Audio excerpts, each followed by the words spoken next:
This is the sixth lecture in which we are going to see about Java tokens, comments, and white space. We will see what is meant by Java tokens. They are nothing but the small building blocks, or it's a small unit of a Java program. So this Java program, it make use of these tokens in order to construct the expressions as well as the statements. So this is said to be Java tokens. So Java tokens are nothing but it is a small building blocks of a Java program, and this Java program make use of the Java tokens in order to construct the expressions and the statements. So we have various types of the Java tokens. We will see what are all the Java tokens available, as well as comments, and what is meant by white space. White space is also a token, and we will see what is the importance of the white space. And here if you go for what are all the Java tokens available in Java, we have reserved keywords,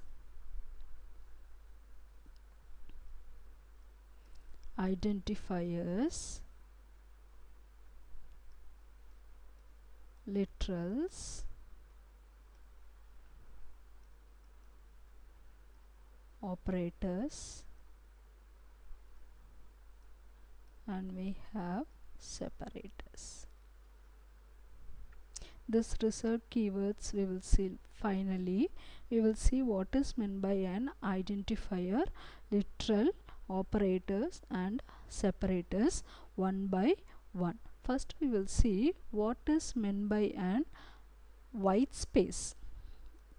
I told white space is also nothing but it is a token of a Java program. White space is nothing but it is told to be, that is Java is told to be a form feed language.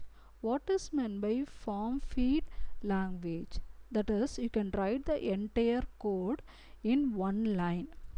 That is said to be a form feed language. Okay, so white space plays an important role here. So Java is a form feed language, that is the entire code can be written in a single line. We will see how it will work out. Here I am going to create a class to give a example for white space. Don't give these names.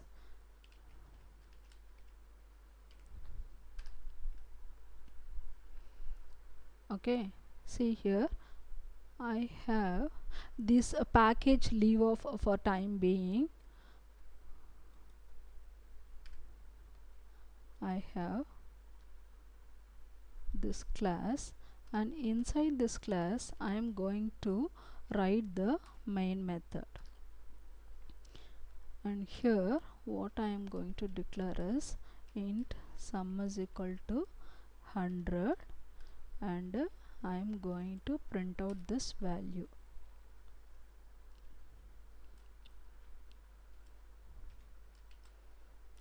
Sum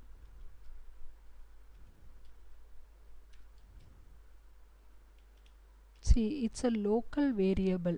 This is a local variable, so it is local to the main method. So in this case there is no need to create any object. Say for example, here I have one string.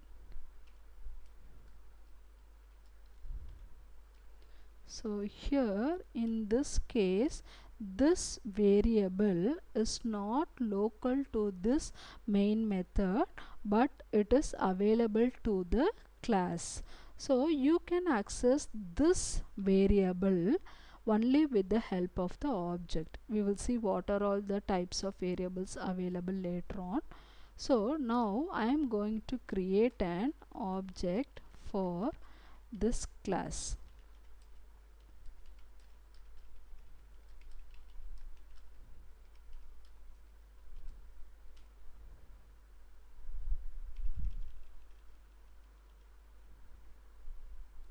Now I am going to print out that value.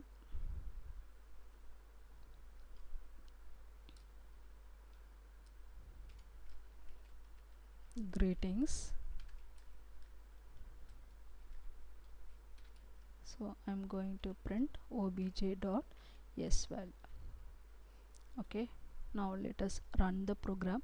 So I have one, this is set to be local variable,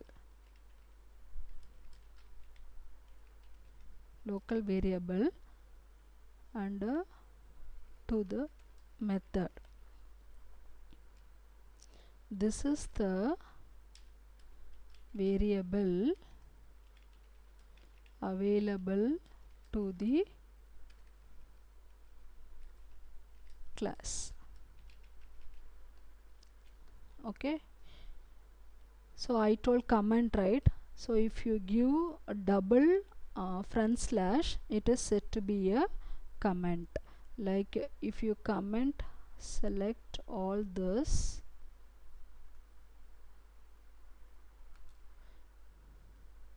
if you give control shift front slash, so here you have like this asterisk symbol, and here you have a front slash with an asterisk. After that you have asterisk, and here end with the asterisk and a front slash. So this is said to be multi-level comments. So this is said to be, sorry, multi-line comments. That is while you prepare documents, while you work in a company, like these commands will be useful. So this is a single line comment, single line comment, that is you can write only in one single line, and this is nothing but it is said to be a multi-line comments. Okay, so if you press control shift backslash, this multi-line command will go off, and if you place the cursor over here and you press control D, this line will go away, and here this is nothing but single line comment. Okay, so what I am going to do is I am going to run this program. See, I am getting the value, sum is 100 and greetings is hello. Everything is okay because we know how to write a simple program and execute that program. Now what I am going to do is I am going to bring everything in the same line. For timing I will remove the comments and all.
Okay, see here I have written all the code in a single line. I am starting with this class. I have a variable string s equal to hello. Then I have the main method. Then within the main method I am declaring a local variable. Then I am printing that variable. Then I am creating an object for the class. Then I am printing the variable accessible to the class. See, I have written all the code in a single line. Okay, now I am going to execute. Let us see what happens. See, you are getting the output. Okay, say for example, if you have any doubt, because it is already compiled, let me write a code over here.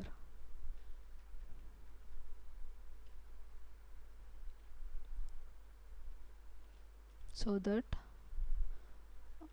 you can know like it is compiled again. Okay, so here I am writing a code.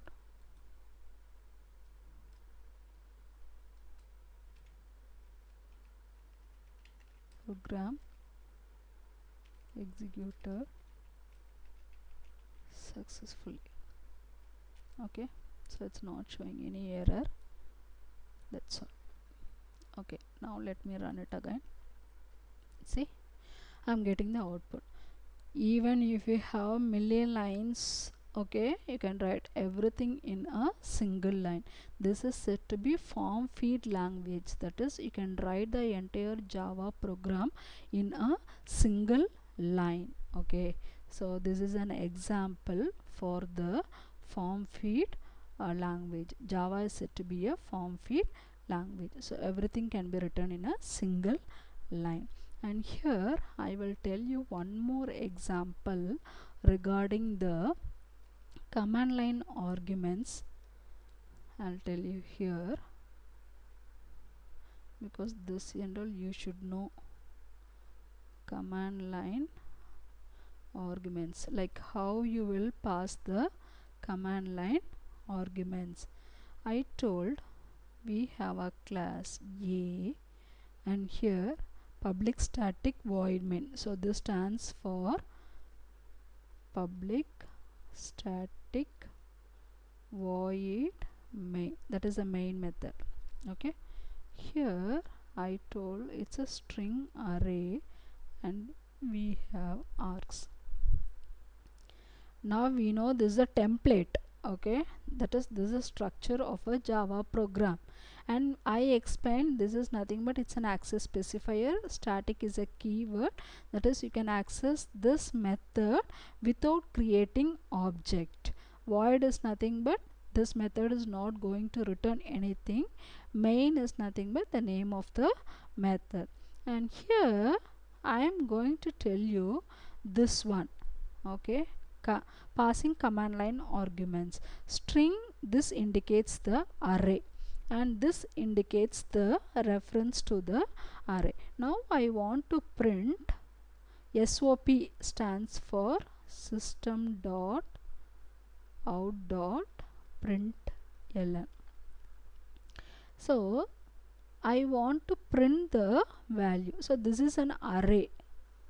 So array means like you have like indexes, like let us say the index starts from 0, 1, 2, 3, 4, 5, it goes on. Okay, so this name of the array is nothing but args.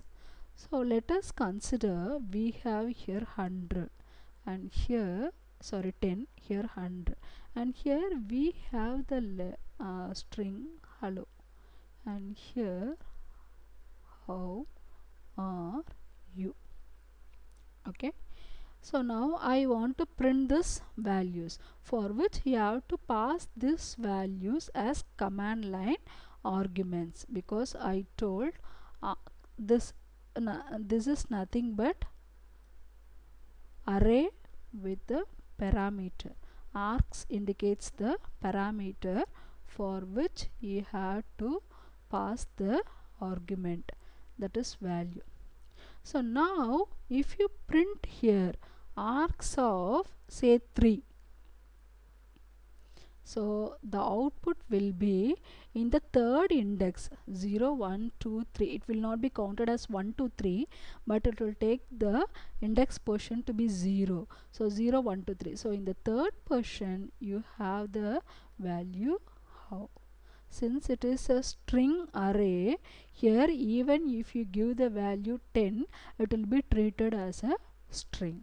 So the output will be 100. Suppose if you want to print arcs of 1, the output will be 100. Okay, we will see this program. So command line arguments is nothing but like you have to pass the value to the main method's parameter through command line. So that is said to be command line arguments. So here I have the string array and the name of the array is arcs. So this is the name of the array and the array stores a value from the 0th position.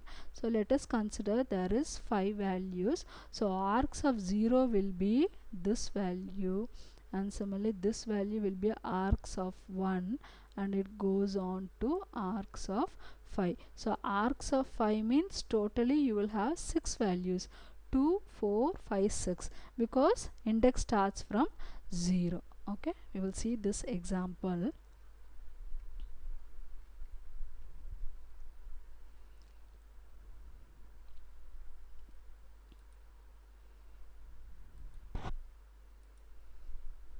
I'm going to create a class. See, don't create the names like this, because we should not create in the name like this.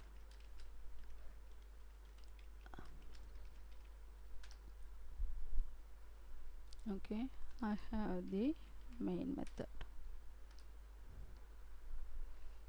So now say I'm going to print the value of arcs of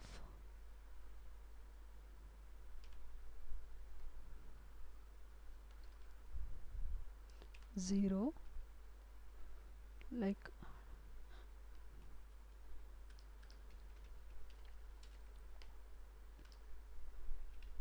arcs of 1,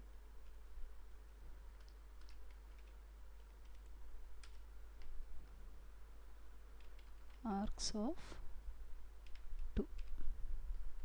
Okay, see, now I'll run this one. We'll see what happens. See, it is showing some exception, array index out of bounds exception, because we have not passed any value. Okay, so it is showing this value. Also I'll show you one more thing. See, I want to print this arcs. Okay, see here it is showing java.lang.string at 2C7B84DE. okay, it is nothing but, see, you are going to print this value arcs. So when you print this value arcs, that is you have an string array. Okay, and this arcs indicates the reference. So that value you had, right, something. So this indicates the reference value of this arcs. Okay, so if you want the value, that is address location. So if you want the value, then you have to go like this, arcs of 0 1 2 3 etc. Now we will see.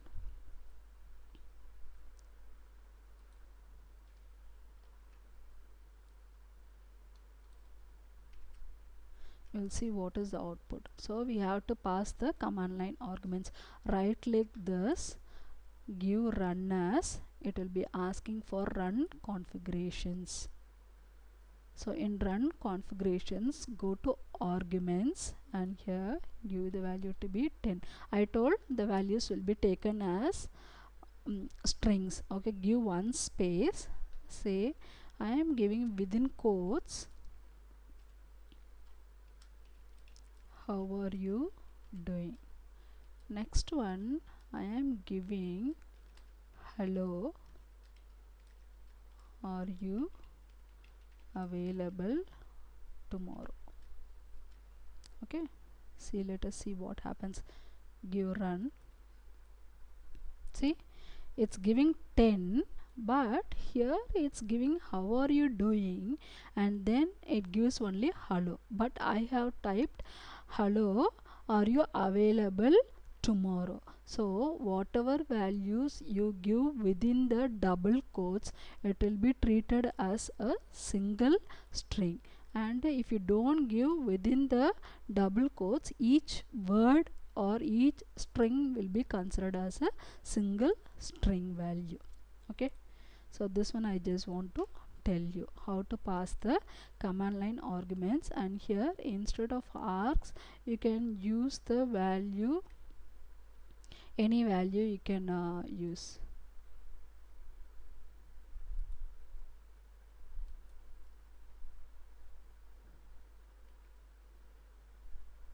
See, if you give press control R, sorry, control 2 and R, like wherever you have this value args, everything will be changed. I am giving simply this as yes. So see, from here and here everything is changed, so no need to change separately. Give, press the key control 2 plus R. So now I am going to run this. See, I am getting the value. So this small program I just want to tell about the command line arguments. Okay, next we will see to the next one, identifiers.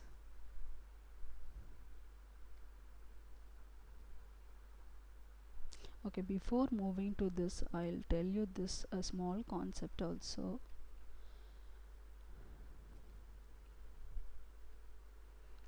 Open a command prompt window by pressing your Windows key plus R key, like it will take you to, see, like if you press Windows key plus R key, it will take to the run command.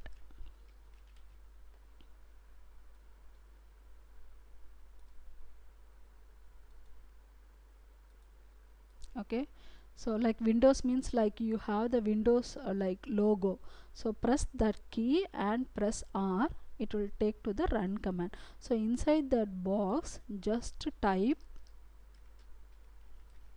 cmd. So if you type cmd, it will open this command prompt.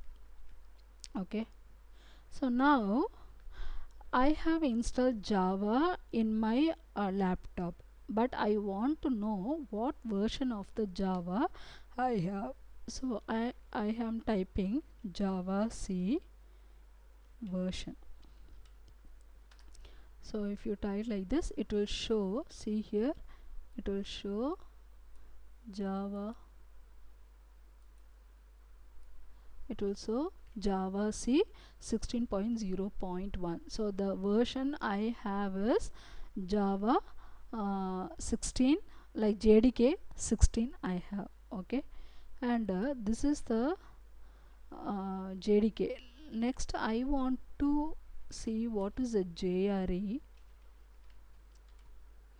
JDK is Java Development Kit, and JRE is nothing but Java Runtime Environment. See here, now it is showing Java version is nothing but 16.0.1. so this details it is showing. So here it is showing this is Java runtime environment. Okay, all those things it is showing. So like you have two concepts, one is called as JDK, Java development kit. This you need to develop the code.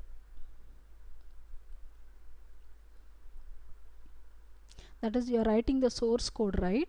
So in order to write the source code, like, you need the Java compiler. Next one, JRE, it stands for Java Runtime Environment.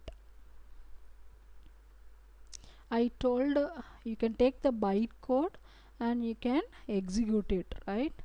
So if you take the bytecode and if you have the JRE installed in your system, then you can execute this bytecode. So this is the difference between the JDK and JRE. Similarly, VM stands for JVM stands for Java Virtual Machine. These are all the basic concepts. Okay, now I have seen both versions. Okay, now what I am going to do is,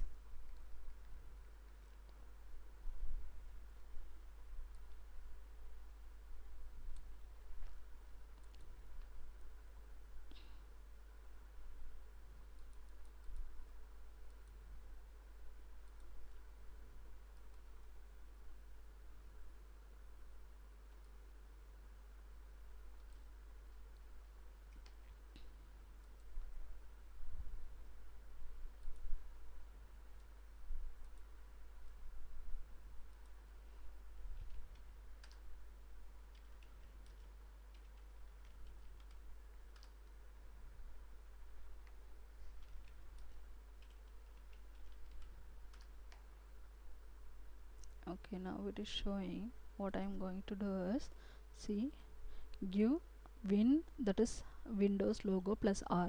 So it will show a box like this, a run box, and you give cmd command, give OK. Okay, now I am going to give Java C version. Okay, next one,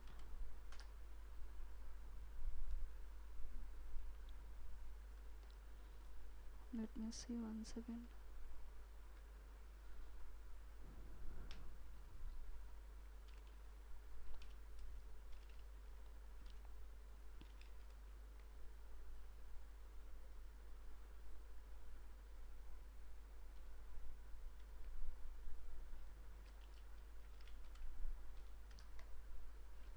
Okay, see here, like, you will get this command. I'll move this also.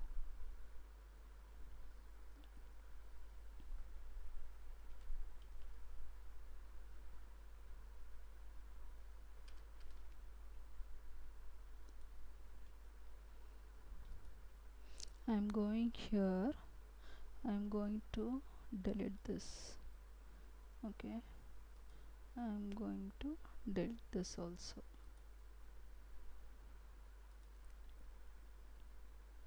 Okay, now let us see what happens.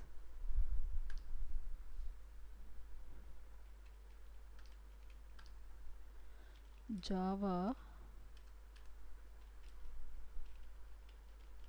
version, it is showing, but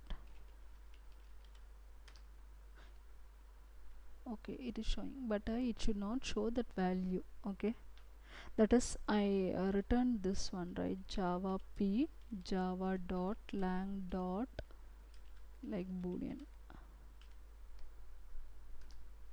So like this you will get, like, a Java is not recognized as an internal or the external command, like it will show this error. So if it shows this error, what you have to do is, you have to set the class path. I'll tell you how to set the class path. Like, if you want to work with the textpad and notepad, it is mandatory to set the class path as well as the path. So here,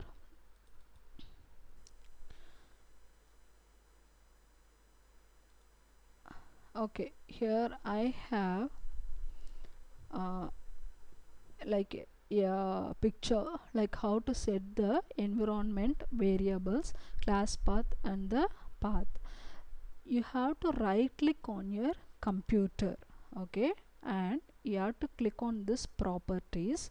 Then it will take you to the this control panel home, and here you have to click the advanced system settings. So after that, now I told, right, I opened this environmental variables window, right, like that it will open this one.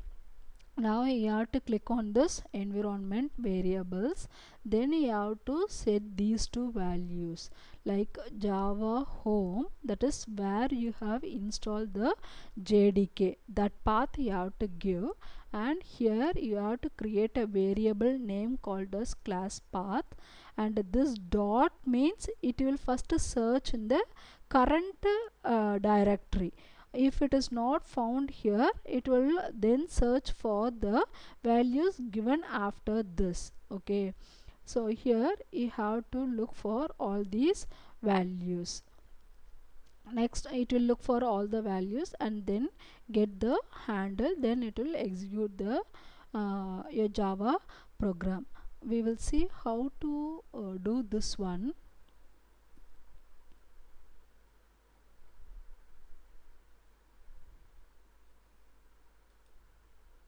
So first one, you have to go to the folder. See here, I have installed jdk here. So just to copy this path, okay, C program files java.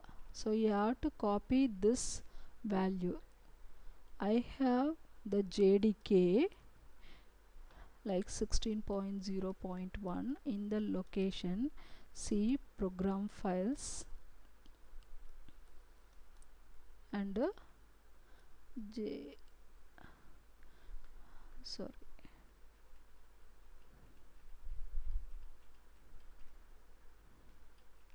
I have say users like program files, and inside this file resides, okay.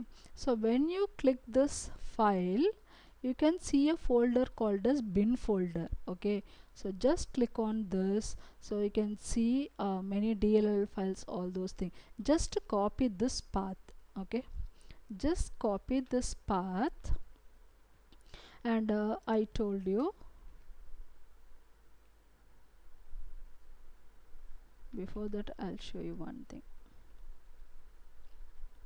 See, I am giving this one, I have given, right, java p java.lang.boolean. It is showing it is not recognized, but after setting the path it will show the values. So now what I am going to do is go to the environment here, go here, then create a new, okay, give the name as path and put a full stop semicolon. That is, first it will search in the current directory, then whatever path here copy, just paste it till bin folder you have to go, then put a semicolon and give OK.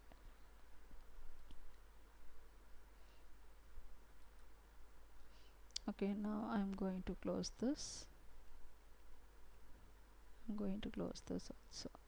Now press bin R, then go to this.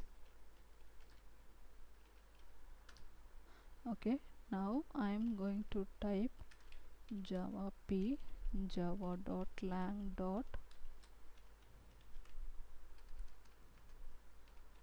Boolean. See, it's showing some value. I'll explain you what is meant by this one, okay. This java p, it is said to be the disassembler,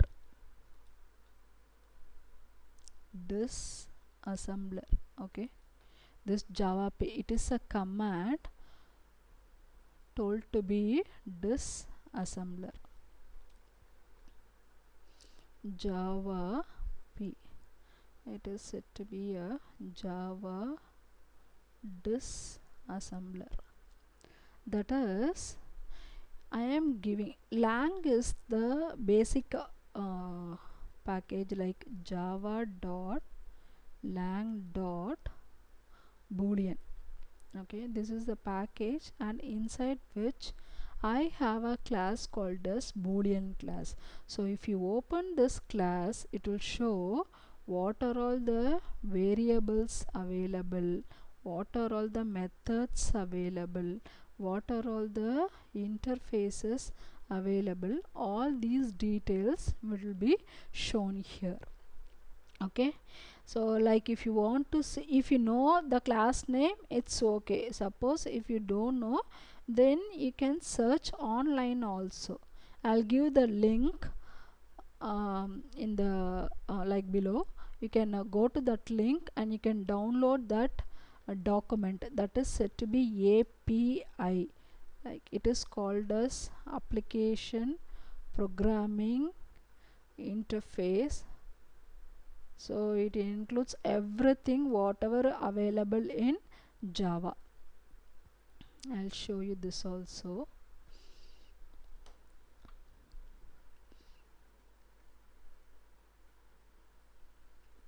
See, like you have to go to this, like oracle.com, this website. First initially it was Sun Microsystems, now it was acquired by Oracle.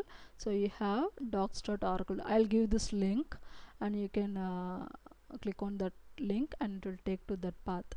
So here I told you have everything. Okay, so here see it's given the packages. I told, right, java.lang, it is the basic package, and here in this package I had the class boolean. So you search for java.lang package. See here, java.lang, this is the basic package, and in java.lang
so I told java.lang. So here if you click this package, it will show the interfaces available within this package and what are all the classes available, and what are all the enums, exceptions, everything it will show.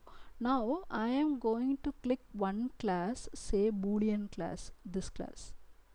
Okay, so in this boolean class it will tell like what are all the uh, parent class it extends. So it extends the object and it implements the serializable and comparable interfaces. Although see here it is given serializable, comparable interfaces, everything. Like if you know this, even if you don't know Java, you can learn from this. Okay, so here what are all the fields available? So fields are nothing but you have the boolean and it is of the data type static.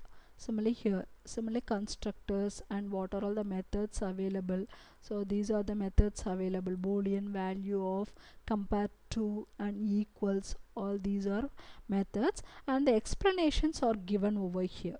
Okay, see if you take like a value of, So value of, if you take this method, they are given, it returns a boolean instance because the return type is boolean. So it returns a boolean instance representing the specified boolean value. So if you read everything, you will get a clear idea. Okay, the thing is, you should have patience and you should have the curiosity to learn everything. That's all. Because like in companies, like you cannot read everything in Java, you can know only the basics, after which when you go for company you can use the documentation, and like whatever the things you require during your project you can access from this documentation, and thereby you can code it in your project. Okay, so here now I'll tell you one thing. See here, I have given the same thing. So here I have given java.lang is nothing but it's a package. Inside this package I have given the class boolean, and we will see what is the variable available here. Here we have three variables. One is static boolean and static class. This is a constructor. So here, see here, I have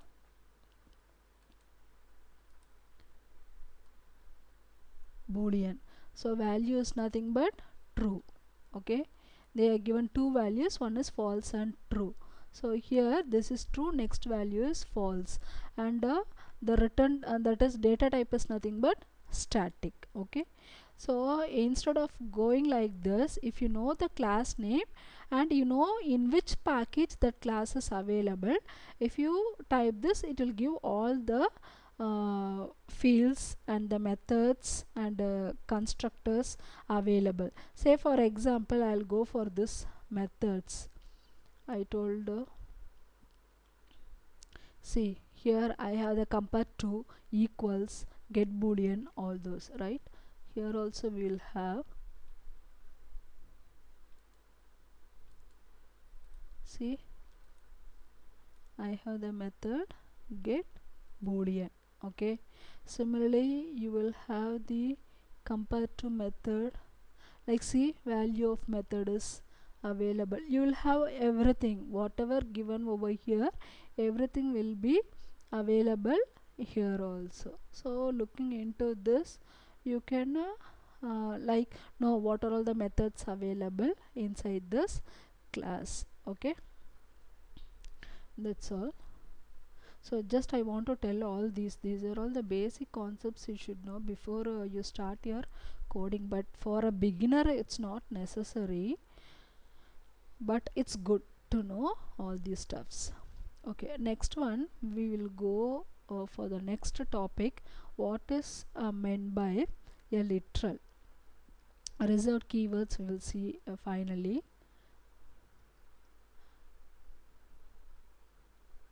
Sorry, we have to see what is meant by identifiers.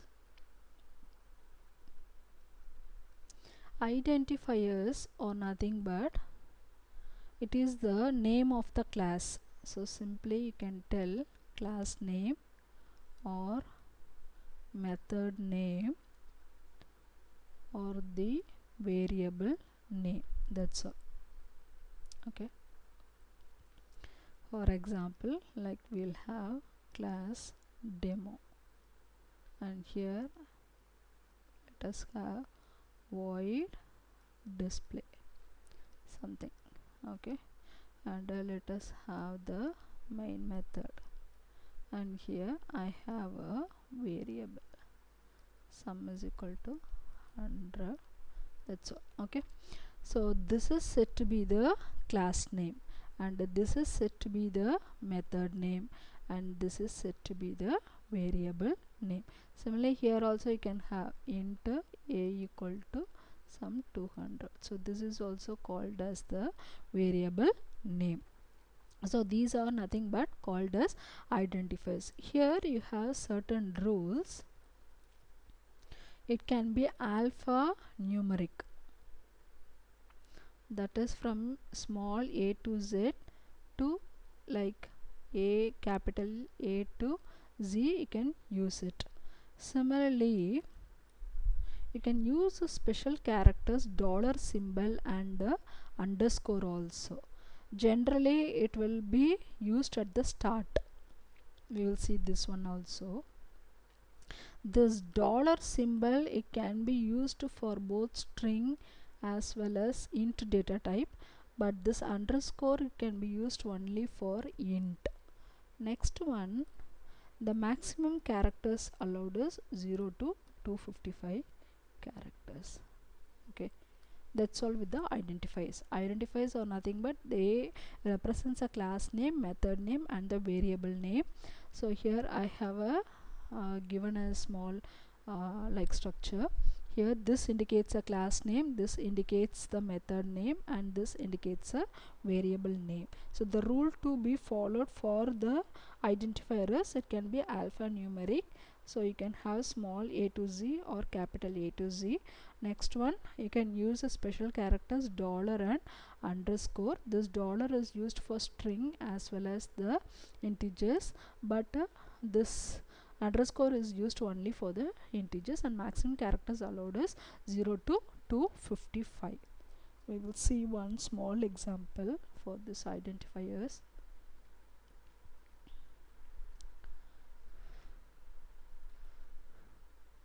Don't give the class name like all these because it's not encouraged.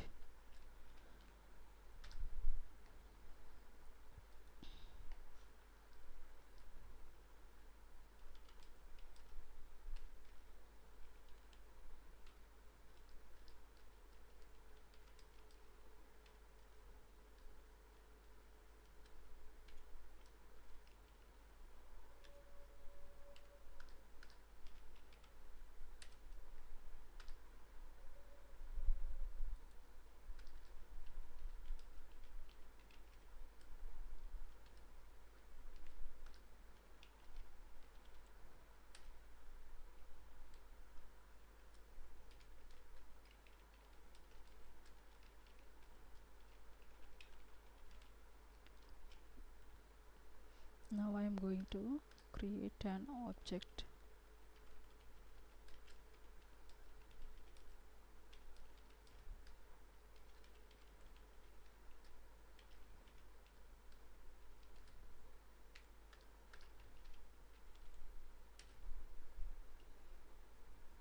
So now I am going to print obj.a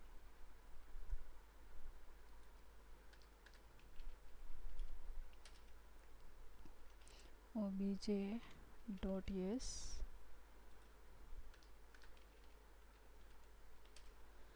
and I'm going to call the method. Okay, so this is the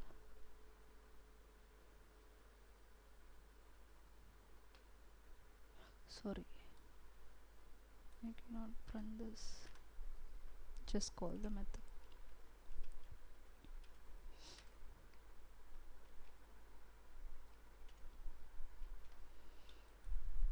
Now execute this one. See here I am getting like a value is 100 and string value is Java, and a display, within the display I have this one. Okay, now I am going to use the symbol dollar. Okay, it is accepting for int also. Similarly here, okay, dollar, yes. So here you have to give dollar and here dollar. Okay, see if you run, I'll get the value. So dollar can be used for both int as well as string. Next I am going to use underscore.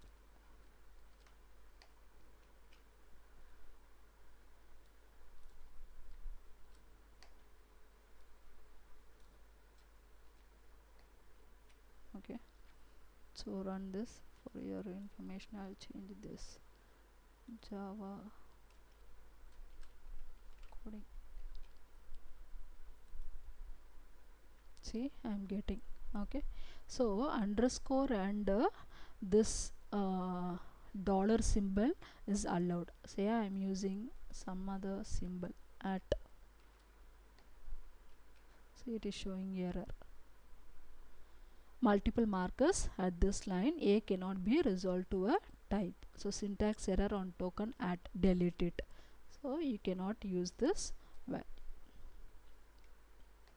Okay. Okay, now I am going to use this on method display. See, it's working. So I'm getting the value. Okay, let us see underscore.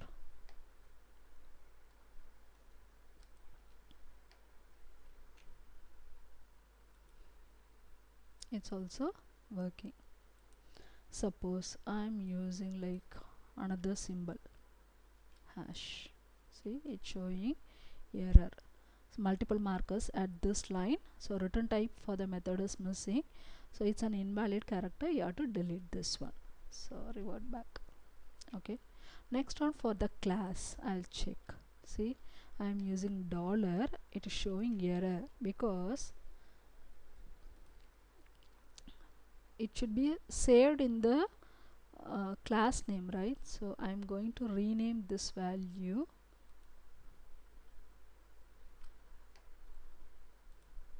Okay, what happened? See, here also you have, see, for this what you do is go to here,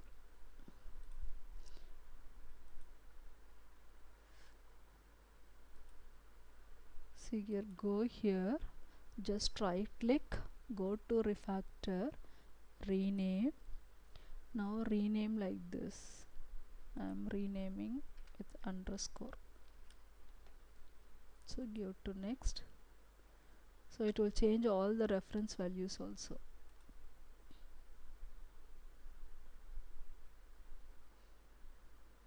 File is not synchronized. Let me see what is the error. Okay, it is not changing because see here I have given dollar, so it's not taking. Let us delete everything. I'll show from the beginning.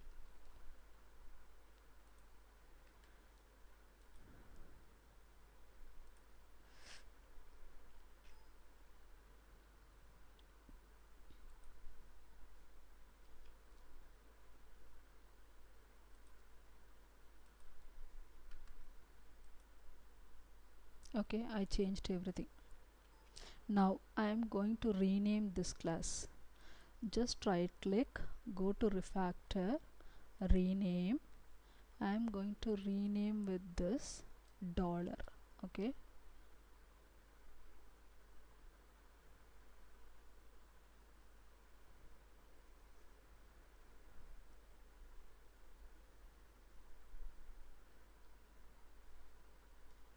let me see what happens.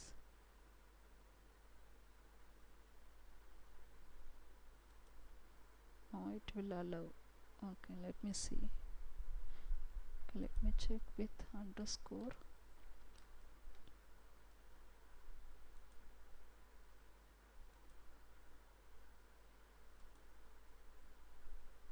Okay,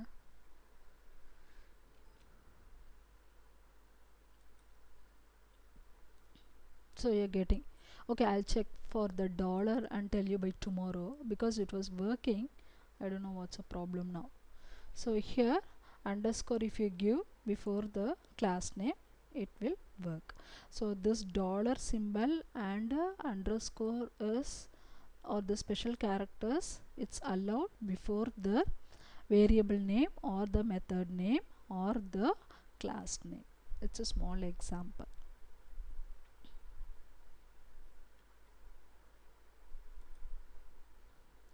Next one, we will see about the literals. Literals are nothing but constants.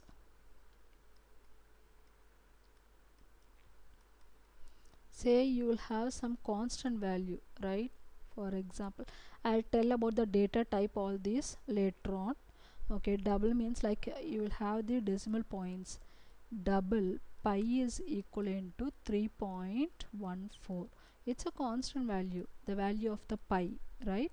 So you cannot change this value, so the constants must be given in capital letters, and you can give the value as 3.14. But here it doesn't indicates actual constant value for timing and telling. Literals or nothing but they are the constant values, and this can be given in the capital letters, and here this value will never change. Like in Java you have a reserved keyword const, but it is not used for time being, it is reserved for the future use. Instead you have a value called as final. Okay, like if you declare this value double final pi equal to 3.14. Okay, after that, like if you wish to change this value to some other value, you cannot change this value. We will see, this is a keyword, this is also keywords. So this is said to be literals. Literals are nothing but constants. Generally constants are given in capital letters, and in Java you have a keyword called const, but it is not used for time being, it is reserved for future. And there is a keyword called as final. If you use that keyword final, you cannot change the value of that variable later on. We will see how it works.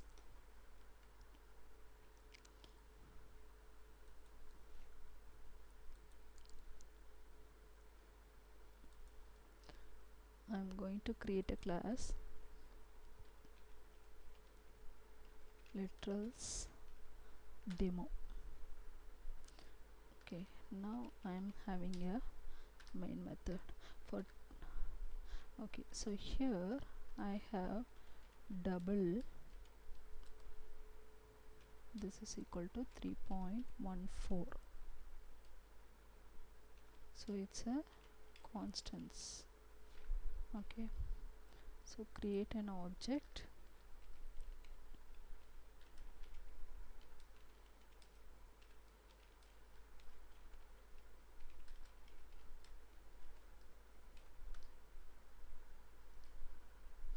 literals. Okay, now I am going to print this value.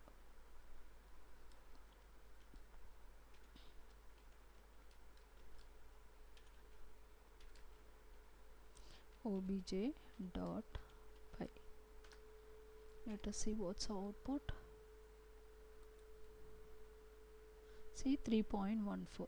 Now what I am going to do is, now I am going to change this value. Object pi is equivalent to 4.13. Okay, now I am going to type the new value. So modified pi. Okay, let us see what happens. See, it's printing. So now you cannot say pi is a constant value. So in order to have this as a a constant value in Java, you have a keyword called as final. If you use this keyword final, okay, see it is showing error.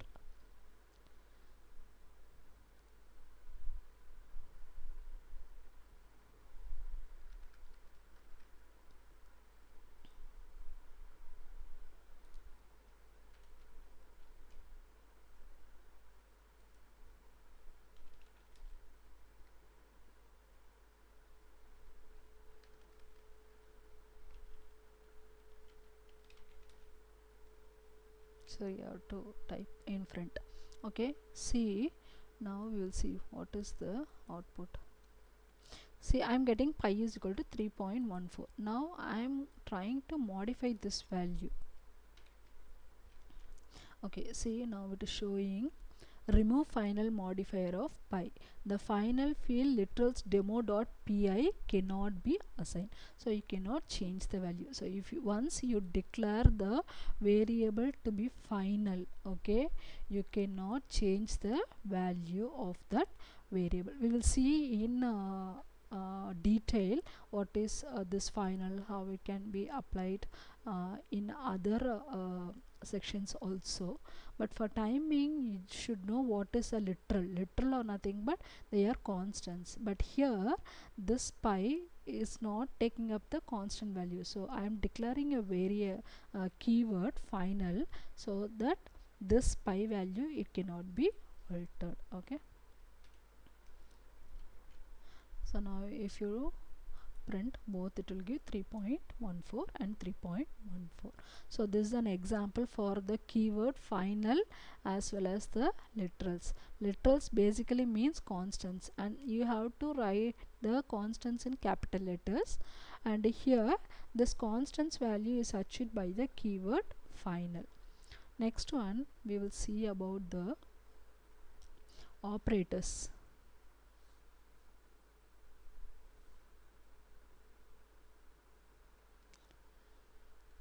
Keywords, we will see the keywords finally. So here what are all the operators available? You have the unary operator, you have binary operator. I'll tell only the examples whichever possible here, okay, remaining things we will see in detail. And third one is called as ternary operators. Unary operator, you will have only single operand. This is performed on two operands. Okay, here this indicates a conditional operator. Here single operand, what is one operand? A plus B. So this A and B are said to be operands, and plus is nothing but it is an operator, right? So if I give 10 plus 20, this plus operator, it works on this 10 and 20 and it gives the output as 30, right? So single operand, how it's possible? Say I have one value int I is equal to 10. Okay, I want to increase the value by 1. So how you can give? Obviously you can give I equal to I plus 1. So instead I am going to give two plus symbols. So this is called as increment operator. Okay, and increment you have two types. One is called as pre-increment, another one is called as post-increment operators. What is pre-increment and post-increment? Say I have this value I is equal to 10. If I give SOP I plus plus, so here what would be the value? It should be 11, but it will not give the value 11. Instead first it will print this value I, that is 10, then only it will increase the value to 11. Okay, this is said to be post increment. Next, what is pre-increment? Pre-increment is nothing but I am giving plus plus I. So in this case first it will increment the value and print the value. So in this case the output value will be 11. So this is said to be post. Post means afterwards, pre means earlier. So post means like after printing the value of the I, the value gets increased by 1. And here after printing the value, the that is pre-increment is nothing but like it will increment the value and print the value. Okay, but if you give like this, like you will have the value, it will be added, then only it will be printed. So here this is nothing but you have only one operand. Okay, so only on one operand this operation is performed, hence it is called as unary. Unary means only one. Okay, similarly you have something called as decrement operator. So here also you have post decrement and a pre decrement, nothing but I minus minus, and this is minus minus I. Okay, first it decreases the value and print it. Here first print the value and then decreases the value. Next, apart from this, you have something called as here not operator, that is it will come in logic circuits. Not means, that is if you give one value boolean, okay, like state of the switch equal to say true. If you give not, the state means the output will be false. Not means whatever the value, inverse of that value it will give. So here the value you can give as boolean values only. So it can be either true or false or ones or zeros. So here if you give true, the output will be false. Next one, another one is called as like this one. It is called as bitwise complement. This and all we will see later on, because we are not going to use it anywhere, it's not much important. So this is called as bitwise complement. Okay, these are nothing but called as unary operators. Unary operators means the operation is performed only on one operand. So here if you take I is the operand, so only on one operand the operations is performed. Similarly here also, like if you take state, you are given true, but if you give not means it will inverse the value, so it will give the value false. Okay, we will see an example for this.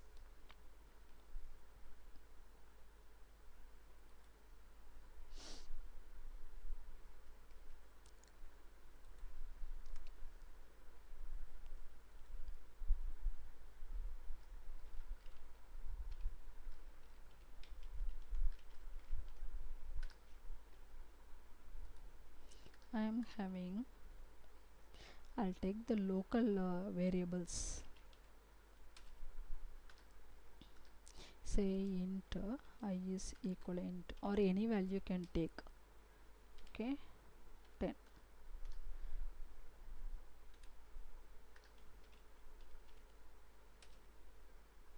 Now I am going to print what is the pre-increment value. Pre-increment means I told it will increase the value and print it. So here plus plus I. Okay, so here what would be the value? It will increase the value, so obviously here you will have the value 11. See, 11. Okay, if it is confusing, I can use a bracket also over here, because the concatenation operator as well as this increment operator is together.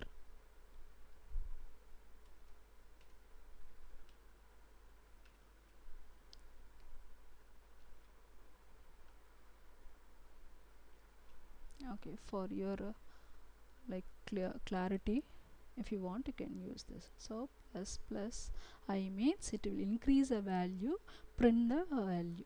Okay, now I am going to use post increment. So I plus plus.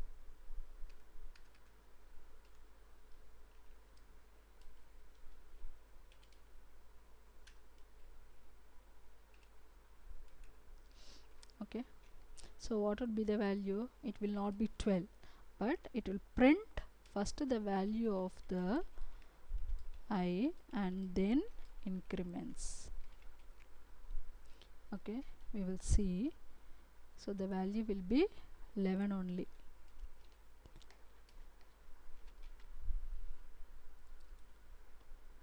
See, now if I print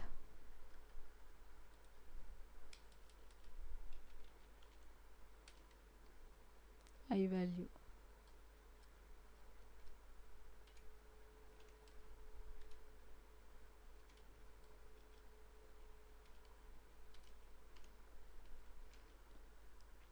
Now this value will be 12.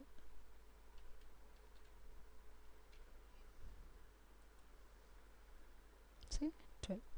Okay, similarly you can use for the decrement operator also. I'll copy these two.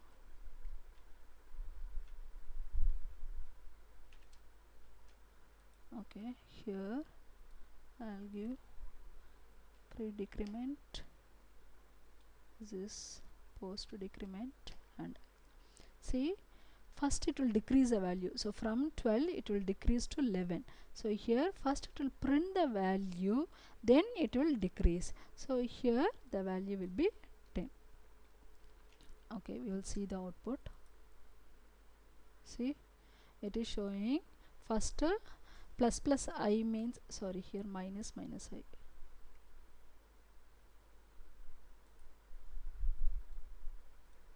Minus minus minus minus.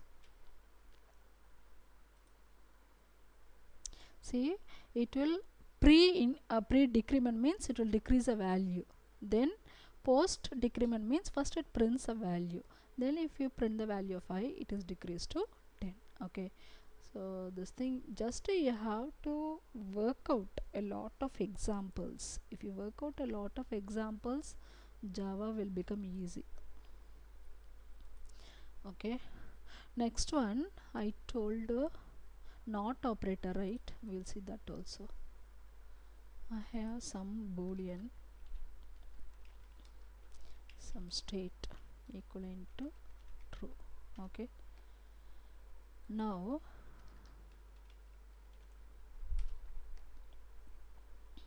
just give exclamation mark, then give state. I'll comment all these. Okay, now run this. See, the value is false. So whatever be the value given under boolean, it will be inverted. That is said to be not operator. Next one we will see about the binary operators.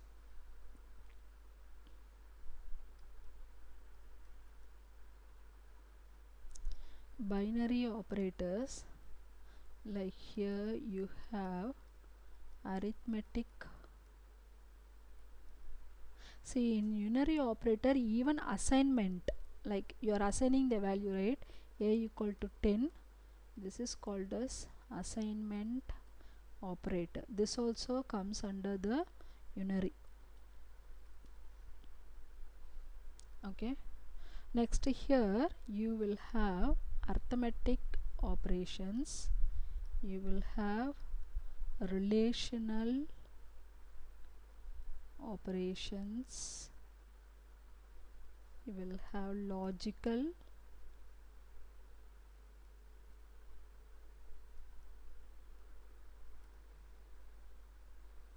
and you will have bitwise operations or operators. Okay, anything. So arithmetic operators, what are the arithmetic operators? You know, plus, subtraction, like multiplication, right?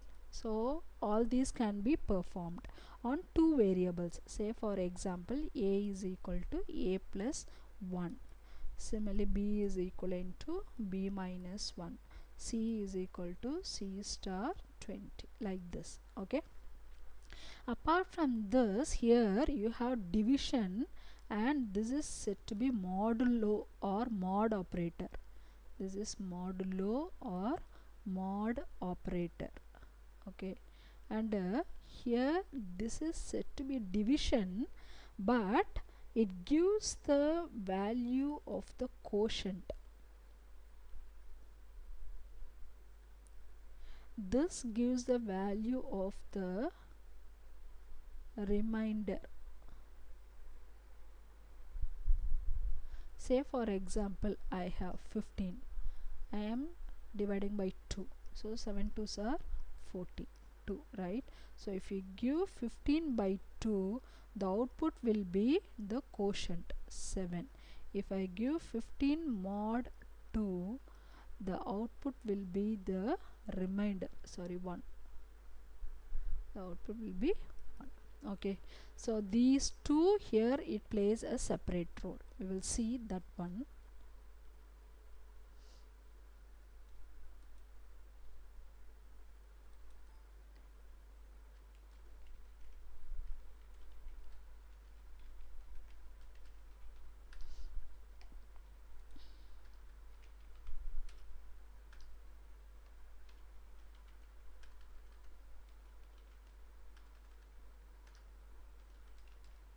I have 15. Okay, I am giving just a simply 50 divided by 2. So what this it gives, I told it will give the quotient value.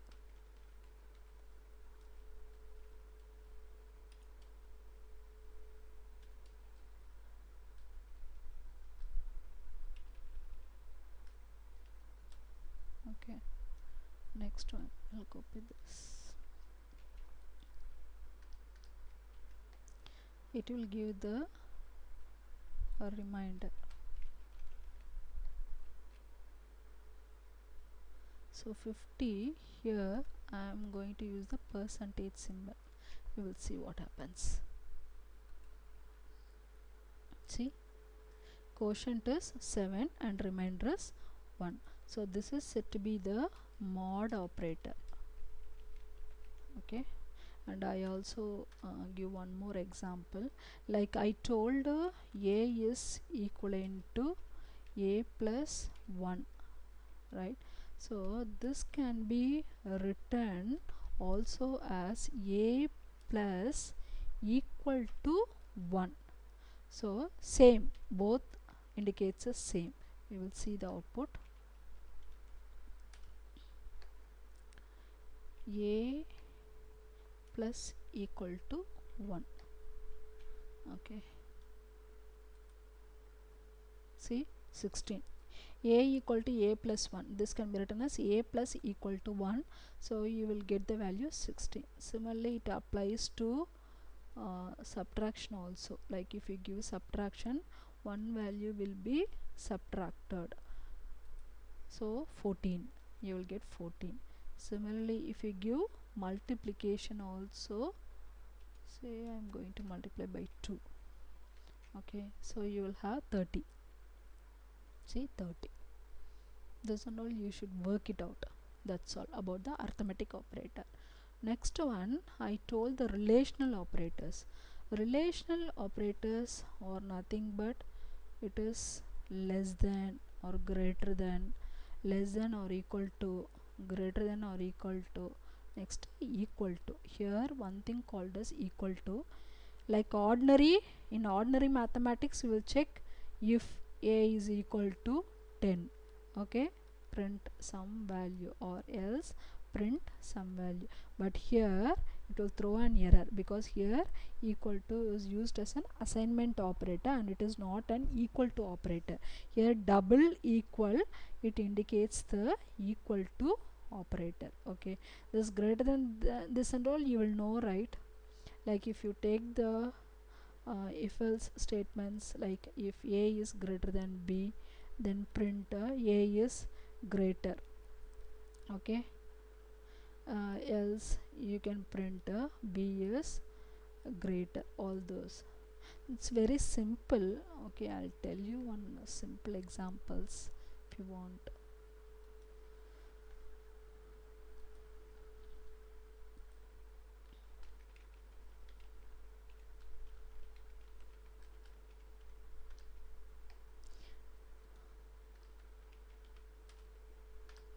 Okay, let us consider some value int a equal to some 20 and I have int b is equivalent to 40. Okay, so relational operator I am checking if a is greater than b, then print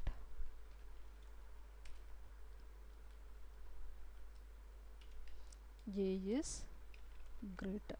Okay, that's all. See here, else I am not giving.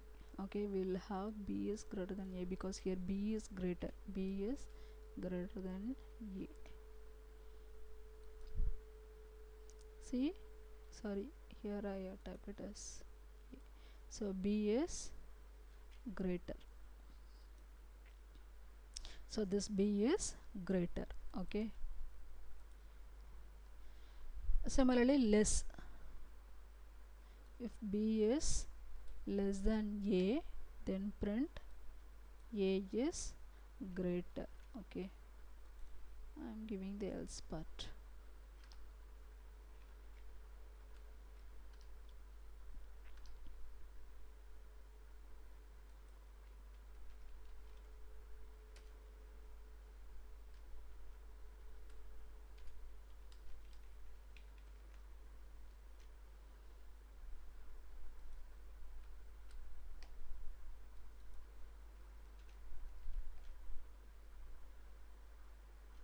So if b is less than a, it will print a is greater, otherwise it will print b is greater.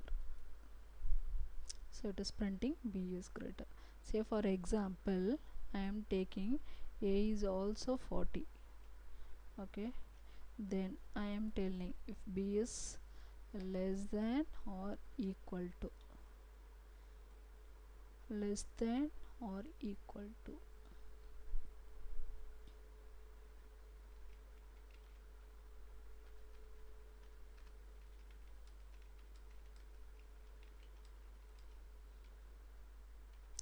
so b is less than or equal to a.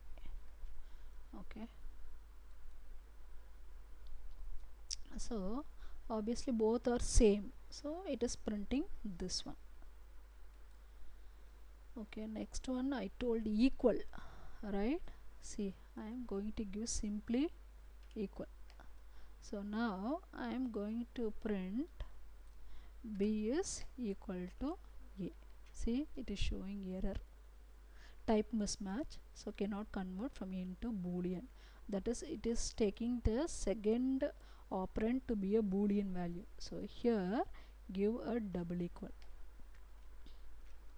Okay, if we give double equal,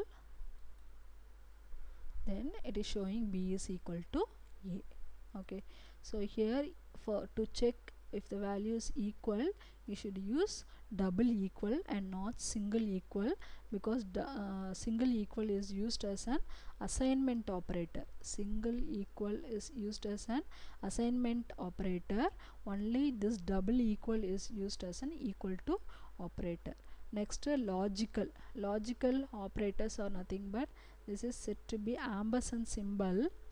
This and all we will see later on. Okay, it is used in gates in electronics. If you know electronics, it is used in gates, like you will have like AND gate, OR gate, uh, OR gate, exclusive OR gate, XOR gate, similarly NAND gate, like NOR gate, all those, like XNOR gate, etc. XNOR gate, so it will be used there. Okay, just have this, but we will see an example in the oncoming classes.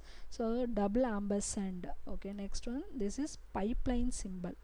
So this is called as pipeline symbol. So this is logical AND, this is logical OR, and this is XOR gate.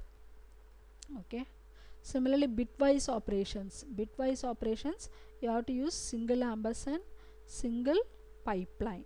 Okay, that's all. We will see in the next classes all those. Next one I told about the ternary operator.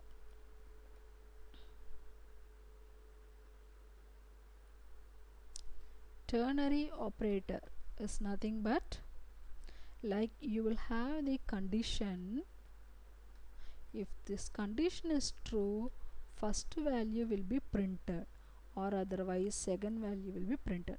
Say for example, I am checking if a is greater than b. Okay, it will give the output as true. If this condition fails, it gives the next value, this output as false. So this is said to be ternary operators, or it is also called as conditional operator. Okay, we will see an example for this. So take down the same thing.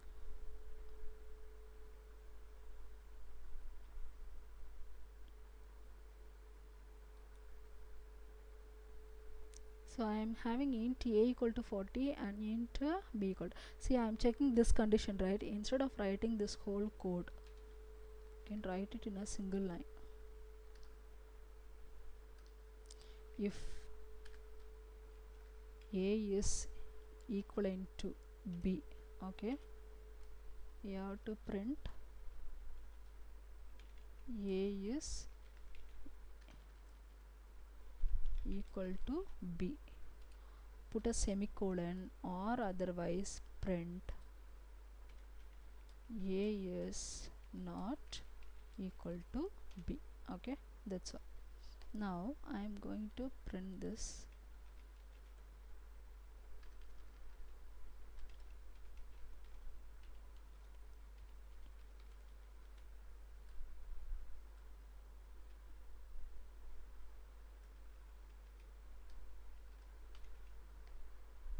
See, I have written the entire code in a single line. So if a is equivalent to b, you have to print a is equal to b, or otherwise you have to print a is not equal to b. Okay, so the value will be a is equivalent to b. So a is equal to b. Say I am giving a is equivalent to some 30. So a is not equal to b. So this is said to be the conditional operator. Next we'll move to the keywords. Keywords example we'll see in the next class, because it's going to be more than 1.5 hours. Okay, but I'll tell you what are all the keywords available here. See, you have 50 keywords, reserved keywords. Okay, you cannot use these keywords as the name of the variable, or like method name, or class name, or like interface, or anything. Okay, you cannot use this one, it is reserved. Okay, so totally 48 keywords. Apart from this, these two keywords, go to and const, it is reserved for future. I told, right, instead of const, like final is used. Instead of const, this final is used in order to have the constant value. See here, I have given in the green color this boolean, double, byte, and this int, short, character, and float. These are said to be primitive data types. We will see in the next class. Primitive data types.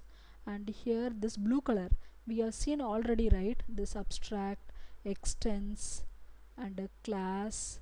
Similarly, this implements, interface will implement, import will come for package, interface we have seen, new is to instantiate an object, package we will see.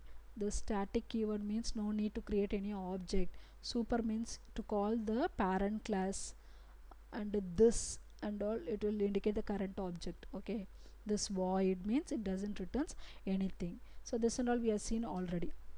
Apart from this, those mentioned in this red color, break, case, continue, for, switch, do, if, else, return, while, all these it will come under conditional statements. We will see in the next class this one, conditional statements. Okay, we'll see this one in the next class. Next one, this pink color, private, protected, public, and default. These are nothing but the access specifiers.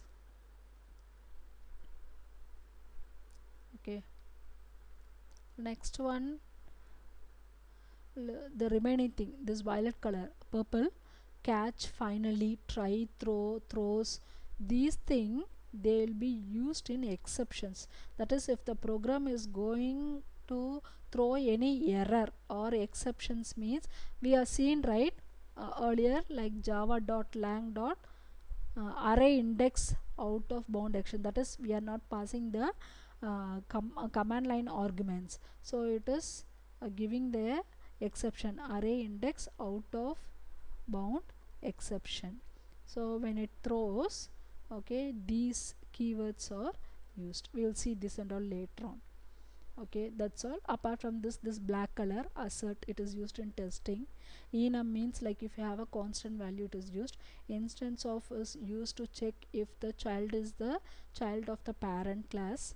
And the final, you know, in order to have a constant value. Strict FP means like to have the floating point values strictly maintained in all the classes or methods, etc. Transient is nothing but like in order to avoid the serialization, we will see this and all later on. In order to avoid serialization, transient will be used. This volatile and synchronized, okay, these are used by a concept called threads. Okay, this volatile means like I told right, if you have the value pi is equal to 3.14, we can change this value to 4.13. Okay, so in order to change this value, these are used, but here this is a constant, but take example a is equal to 3.14. so if you want to change this value, in such case this volatile, this keyword is used. This we will see in the next class. Okay, I'll tell you only one thing here, that is I told these keywords cannot be used in any other places. We will see that alone and we'll wind up the session.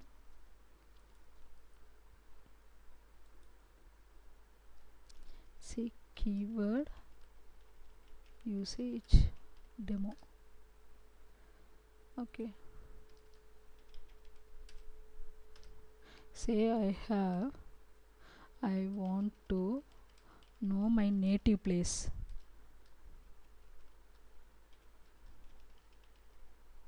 Okay, next I want to know the state of the switches, either on or off, or like I'll take string itself.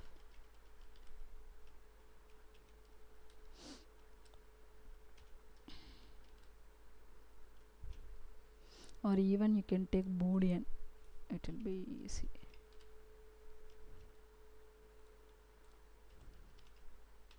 Okay, see what it is showing.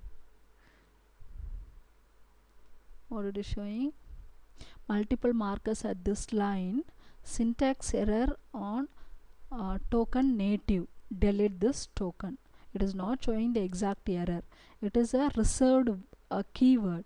Similarly, see syntax error on token switch, invalid variable declare id.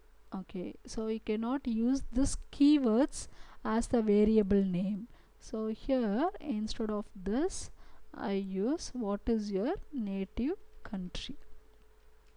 Okay, and here I am giving what is the state of your switch.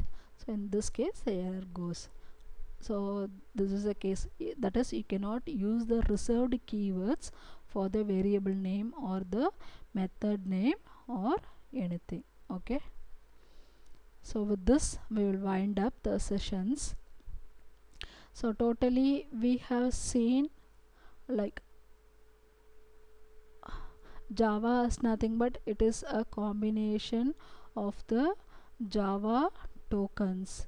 Under Java tokens you have the white space and you have the identifiers, you have the literals, and you have the operators, and you have separators. I'll tell what is the separators. Okay, and you have the comments, and here you have the single line comment and you have the multi-line comments. This we have seen. Separators are nothing but like string array we used, right?